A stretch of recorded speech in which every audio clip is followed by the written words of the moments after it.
So a lot of you are asking about what your automated apps are showing for Friday and Saturday. This is for April the 3rd and April the 4th. I'm recording this on Sunday, March the 29th. So let's get into what you can expect for Friday and Saturday and some of the nuances around the weather forecast.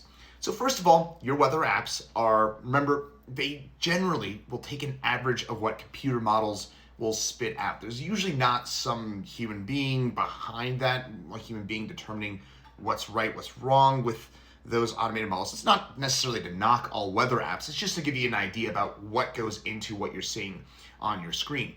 Now, here's the expertise, depending on what you think of it, that I can offer you on that, is that there is a chance that here in Denver, we are going to be talking about some snow, some slushy snow Friday night and Saturday morning.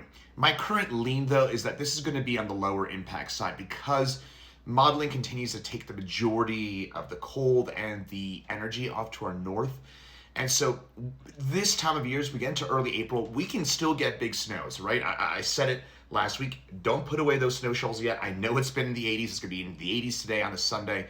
Don't put away those snow shovels. But in order for us to get a notable snow, you need two things to happen. One, you need a storm system basically in the perfect-ish spot, which is usually over southeast Colorado, northeastern New Mexico. You need that perfect placement, and you usually want to see that timing of that snow to be somewhere, or the majority of that snow to be in the overnight time frame, right? Because the sun angle this time of year is so high that if you're getting snow during the day, unless it's really cold, that snow is probably not going to stick that much, or it's going to have a hard time doing so. So with that in mind, my expectation at this point would be that we're probably be talking about a very sharp cold front on Friday afternoon, Friday night.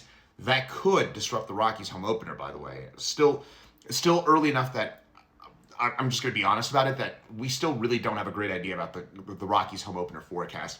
A cold front will come through sometime the afternoon and the evening. If it's during the afternoon, trust me, you'll know it at the Rockies game. And that will lead to probably a rain-snow mix and probably a little bit of slushy accumulation in Denver.